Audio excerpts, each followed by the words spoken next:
said, "Let there be lights in the firmament of the heaven to divide the day from the night. And let them be for signs, and for seasons, and for days and years.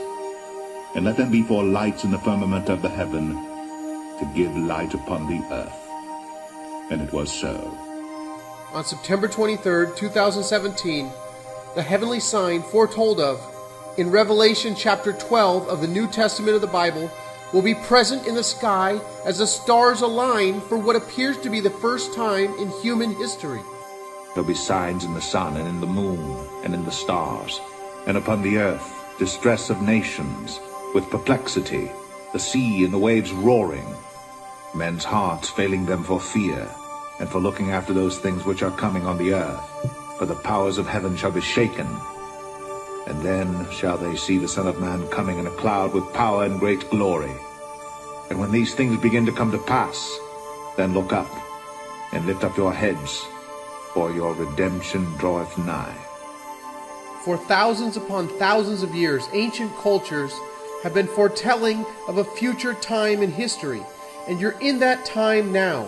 Not only are you going to see an incredible astronomical alignment in this video, but you will also see the birth of a king, known as Jupiter to the Romans and Zeus to the Greeks.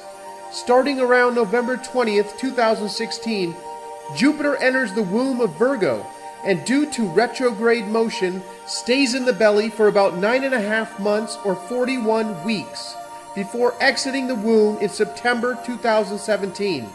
Miraculously, this just happens to be the human gestation period for a baby inside its mother. At this point, I would like to clarify something. This is not a video about the end of the world. There seemed to be a lot of confusion in part 1 of this series where I talked about the biblical blood moon tetrad. Many people were thinking automatically I was talking about the end of the world, or the apocalypse. To me, the apocalypse means a revealing. The word apocalypse is the lifting of the veil. It's not the end of the world, and many people seem to be confused about that. In my opinion, their fear stems from so-called end times, thanks to horror stories from Hollywood and religion, as we find ourselves in the end of the age of Pisces, an age of believing, deception, suppression, and control. I don't think I need to ask you if you have noticed how hard at work the dark occultists have been lately in fear of losing control. As more and more people awaken and tune into the higher frequency, realizing who they are, the dark forces ruling the planet must keep you in fear while enslaved in their current construct. But thou, O Daniel, shut up the words, and seal the book, even to the time of the end. Many shall run to and fro, and knowledge shall be increased. Many shall be purified and made white and tried. But the wicked shall do wickedly, and none of the wicked shall understand, but the wise shall understand. The Aquarian age we are approaching is the age of knowing, truth, harmony, expansion, and incredible potential for the human race. Please do not confuse some New Age movement with just being something new. Due to the precession of the equinoxes and the wobble of the Earth, we move backwards through the zodiac about 1 degree every 72 years, or 30 degrees every 2,160 years. In order to have a better understanding of the ages, we must briefly jump back about 6,000 years to around 4000 BC. This was the beginning of the age of Taurus and lasted roughly 2,000 years. Egypt worshipped the bull gods of Hathor, Apis, Bacchus, and Manibus. Mesopotamia had Enkidu, the bull of heaven. China had a bull god of agriculture. In Sumeria, they had the bull god Enlil, and sacred bulls and cows could be found around the globe. In the following age of Aries the ram, the bull was slain by Mithras, the Persian and Indian god, announcing the end of Taurus, and Moses destroyed the golden calf being worshipped by many people. In this age, you saw the Jews blowing the shofar, or the ram's horn. Egypt depicted Amun-Ra as a ram. The Greeks had a horned god, Pan, who turns out to be the only Greek god to die at the end of the age. In the age of Pisces, From around 1 AD to the present time, we have the Lamb of God being slain and the Son of God being portrayed as the great fisherman. The symbol for Jesus is the fish. Jesus feeds 5,000 people with 2 fish and 5 loaves of bread. The Pope's mitre is shaped like a fish head. Jesus met 2 fishermen and told them he could make them fishers of men. Even the word nun in the Aramaic means fish. Contrary to what you might have been taught growing up, the word occult does not mean evil. It means hidden, and occult knowledge can be used for good or bad. Part of our awakening involves understanding that man is the measure of the universe, the microcosm of the macrocosm, as above, so below. In the Middle Ages, you find many depictions of the zodiac man. We are almost at the point of the video where I show you the coming great sign in the sky. But I think now would be a great time to discuss one more little known fact, or at least fact in my humble opinion. Leonardo da Vinci studied the occult and said that the human organism was an analogy for the universe. There exists in the writings of virtually all civilized nations a description of the major stars in the heavens, something we might call the constellations of the zodiac, or the signs of the zodiac, of which there were 12. If you go back in the time of Rome or beyond to Greece, or before that to Egypt, Persia, Assyria, or Babylonia, regardless of how far back you go, there's a remarkable phenomenon. Nearly all nations had the same 12 signs. I would now like to show you what many believe is the true hidden message in the Last Supper. If you look from left to right, you will see groupings of 3 disciples. The first 3 representing spring, the next 3 representing summer, with Jesus depicting the sun, the following 3 disciples representing fall, and the final 3 representing winter. At the head of the table is the man with his hands on the table in the position of a ram, like he is about to ram something. Well, he happens to be Aries, the ram. And next to him is Taurus the bull, who has his arm wrapped around the neck of Gemini, the twins, showing you with his hands, the twin hands. Taurus is also pointing at Cancer's neck, where Cancer is in the human. You see, you can lay the zodiac man down on the table with his head in Aries and his feet in Pisces, where you see Pisces holding his 2 hands out, as if he was holding 2 fish. Now going back to Cancer, you see Gemini with the 2 hands up. Cancer, the crab, is holding a knife, like the claw of a crab, and he's pointing at what would be Virgo's neck, maybe saying, hey, look here, no Adam's apple. Next to Cancer is Leo, with the arm on the table, the king of the zodiac, the Lion King, Leo the lion. Next you have Virgo, and then in the middle you have Jesus as the sun. Now, you'll see that Jesus is here between Virgo and Libra. Jesus, here between Virgo and Libra, in the end of September, is providing the harvest of the wheat and the grapes, or the wine, on the table before he's crucified in Libra. You see the next sign next to Jesus being Libra, the scales of balance with the arms out as the scales, before he's crucified and goes down to the dead of winter to his death, where the sun is actually reborn on December 25th, but we won't get into that in this video.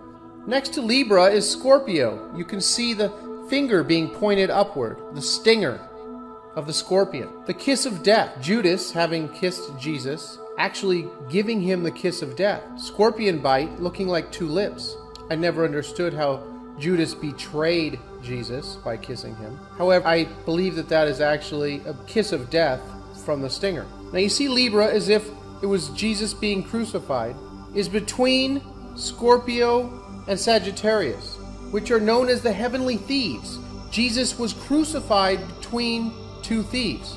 Between October 23rd and December 21st, there's a harvest almost everywhere of the year, somewhere except for these 2 months. And these are known as the heavenly thieves. Making up the winter signs, you have Capricorn, and next to him is Aquarius, with his hands positioned as if he was emptying a pitcher of water. And at the end of the table, you have the man with his 2 upward hands, which would be holding the 2 fish. Now, I understand that a lot of people are just going to think this is all totally bonk, totally ridiculous. However, I also believe that there's going to be some who are in a certain frequency that will be able to look at this and probably do their own research and be able to see something here that they had never seen before, something that very intriguing, making them think of what's really happening here. Coincidentally, when asked by his disciples where to prepare for the Passover, Jesus said the following. And he said unto them, Behold, when you are entered into the city, there shall a man meet you, bearing a pitcher of water. Follow him into the house where he entereth in. And there appeared a great wonder in heaven, a woman clothed with the sun, and the moon under her feet, and upon her head a crown of 12 stars. And she being with child cried, travailing in birth, and pain to be delivered. So here we are, everyone, an incredible sign in the heavens. I'm going to link you below to someone who's done research claiming that this is the only time this happens in 7,000 years.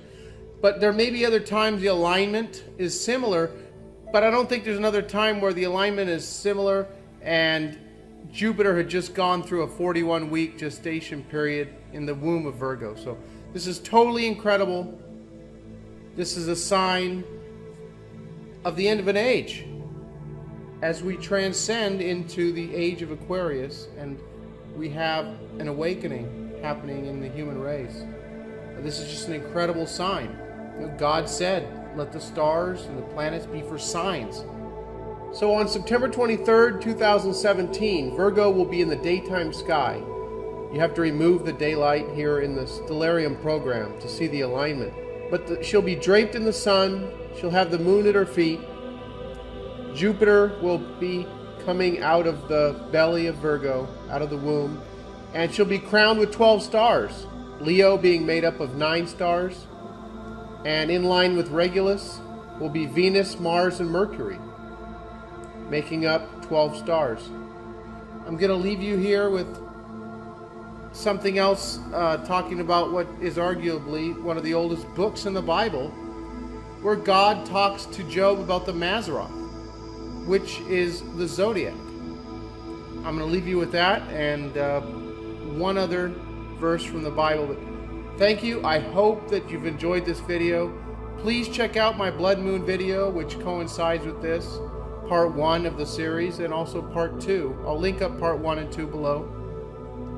The Shemitah, which we came through, it didn't quite happen the way that it seemed like it was going to happen, but we did have a collapse of sorts in commodities, and I think these are all signs leading up to where we're headed. So thank you very much for watching, everyone, and I'll be speaking with you all soon. Canst thou bind the sweet influences of Pleiades, or loose the bands of Orion? Canst thou bring forth Mazzaroth in his season, or canst thou guide Arcturus with his sons? Knowest thou the ordinances of heaven? Canst thou set the dominion thereof in the earth? And it shall come to pass, in the last days, saith God, I will pour out of my spirit upon all flesh, and your sons and your daughters shall prophesy, and your young men shall see visions, and your old men shall dream dreams.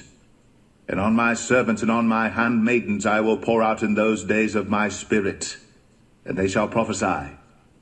And I will show wonders in heaven above, and signs in the earth beneath, blood and fire and vapor of smoke. The sun shall be turned into darkness, and the moon into blood before that great and notable day of the Lord come.